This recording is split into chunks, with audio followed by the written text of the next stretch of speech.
Hello friends. Shashi Agarwal channel के अंदर मैं doctor Shashi Agarwal welcome you all. तो आज का जो हमारा सब्जेक्ट है वो है ट्रेनिंग एंड डेवलपमेंट, और जिसके अंदर हम लोग करेंगे what is the role of training and development.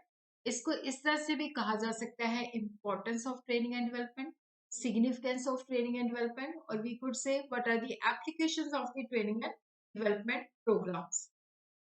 अगर आपको मेरा ये एफर्ट सही लगता है तो डू लाइक माय वीडियो, इसको शेयर कीजिए, कमेंट कीजिए, और मेरे चैनल शशि अग्रवाल को सब्सक्राइब कीजिए।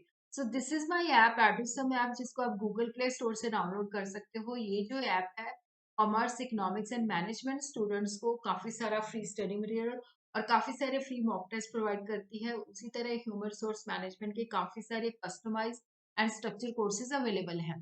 देखो, ट्रेनिंग का मतलब होता है कि जब स्पेसिफिक स्किल जो है सिखाई जाती है जो उस जॉब को परफॉर्म करने के लिए रिक्वायर्ड होती है। डेवलपमेंट के अंदर क्या होता है कि जो एम्प्लॉय है उसकी थिंकिंग प्रोसेस डेवलप होता है, उसकी ओवरऑल पर्सनालिटी डेवलप होती है।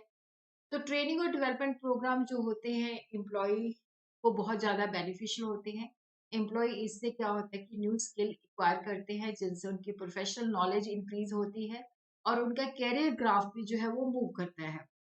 ट्रेनिंग और डेवलपमेंट के पीछे जो लॉजिक होता है कि जो एम्प्लॉय है उसकी परफॉर्मेंस में इम्प्रूवमेंट लाना, उसको ऐसी टेक्निक्स बताना जिससे उसके नॉलेज और स्किल और एटीट्यूड के अंदर इंक्रीमेंट हो।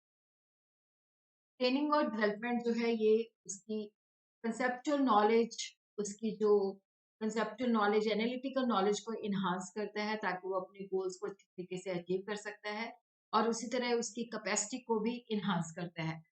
So role of training and development, significance of training and development, और importance of training and development। देखो यहाँ पे क्या होता है, proper use of human resources. क्योंकि ट्रेनिंग एंड डेवलपमेंट के अंदर जो एम्प्लॉयज होते हैं उनका प्रॉपर यूटिलाइजेशन होता है, एक साइंटिफिक मेथड बताया जाता है, और उनको वही काम असाइन किया जाता है जिसके लिए वो कैपेबल होती है, और उनकी जो एग्जिस्टिंग और जो हिडन एबिलिटीज होती हैं उनको इन्हांस किया जाता है। और जिससे क्या होता है कि ऑर्गेनाइजेशन को बेनिफिट होता है, ऑर्गेनाइजेशन एम्प्लॉय का जो पूरा पोटेंशियल है उसको यूज कर सकती है, चाहे वो पता है चाहे नहीं वो पता। तो क्योंकि ह्यूमन रिसोर्सेज की ट्रेनिंग और डेवलपमेंट के अंदर जो है डेवलपमेंट होती है जिससे ऑर्गेनाइजेशन को बेनिफिट होता है। Reduction of employ turnover. देखो, जो एम्प्लॉयज होते हैं यहाँ पे उनको प्रॉपर ट्रेन किया जाता है और वो ज़्यादा प्रोडक्टिव हो जाते हैं, उनको सुपरविजन करने की भी आवश्यकता कम होती है, और उनको हायर पोजीशन पे प्लेस किया जाता है, जिससे क्या होता है कि एम्प्लॉय अपने जॉब के प्रति सेटिस्फाइड होते हैं और उनकी एंगेजमेंट जो है increase होती है, और वो ऑर्गेनाइजेशन के अंदर ही टीम रहते हैं और ऑर्गेनाइजेशन को छोड़ के नहीं जाते। Making employees more skilled and talented. देखो यहाँ पे क्या होता है कि जो एम्प्लॉयज हैं उनका नॉलेज बेस जो है, क्योंकि ट्रेनिंग और डेवलपमेंट के द्वारा उसका नॉलेज बेस इन्हांस किया जाता है, उनको न्यू स्किल्स सिखाई जाती हैं जो लेटेस्ट टेक्नोलॉजी के साथ मैच करती है, और एम्प्लॉयज को इस ढंग से ट्रेन और डेवलप किया जाता है कि जो ऑर्गेनाइजेशन के अंदर समय समय पे चेंजेस होती हैं वो ऑटोमेटिकली उनको एक्सेप्ट कर लेता है, तो उसकी रेजिस्टेंस कम होती है, और एम्प्लॉय के अंदर न्यू नॉलेज और ज़्यादा वो टैलेंटेड बनता है, जिससे उसके करियर ग्राफ के अंदर भी पैदा होता है, और ऑर्गेनाइजेशन की प्रॉस्पेरिटी के अंदर भी उसका रोल जो है बहुत ज़्यादा सिग्निफिकेंट होता है।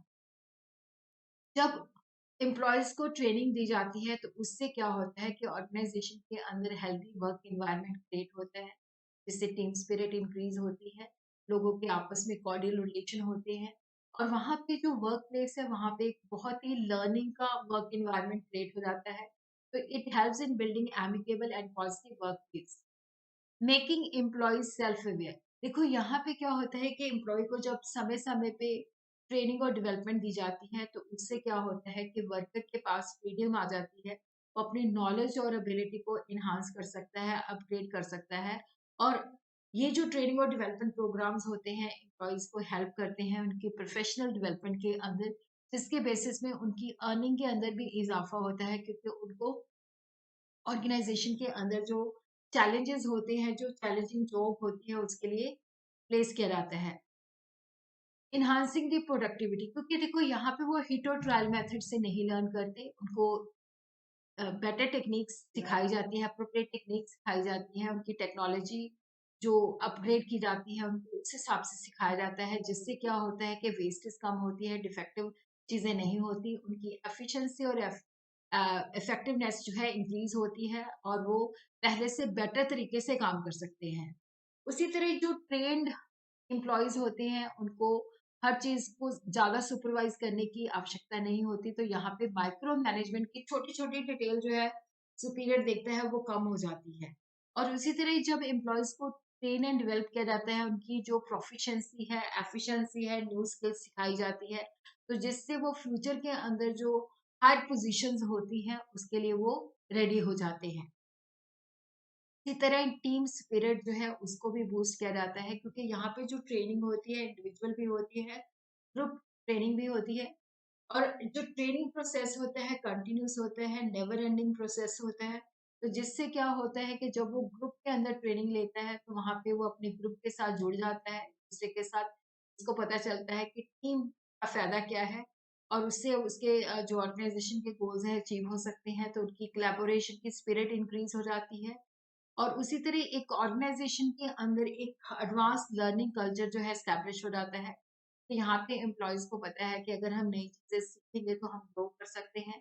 क्योंकि जब ट्रेनिंग और डेवलपमेंट प्रोग्राम्स होते हैं तो नवल आइडियाज़ वो लर्न करते हैं, अपनी स्किल को अपडेट करते हैं, न्यू टेक्नोलॉजी के अकॉर्डिंगली अपने आप को अपडेट करते हैं। तो एक ऑर्गेनाइजेशन के अंदर एक लर्निंग सोसाइटी जो है क्रिएट हो जाती है जिसका मोटिव होता है नई-नई चीज़ें लर्न करना और जिससे वो नई-नई चीज़ें लर्न करके ऑर्गेनाइज़ेशन को प्रॉस्पेरिटी के रास्ते पे ले जाती हैं।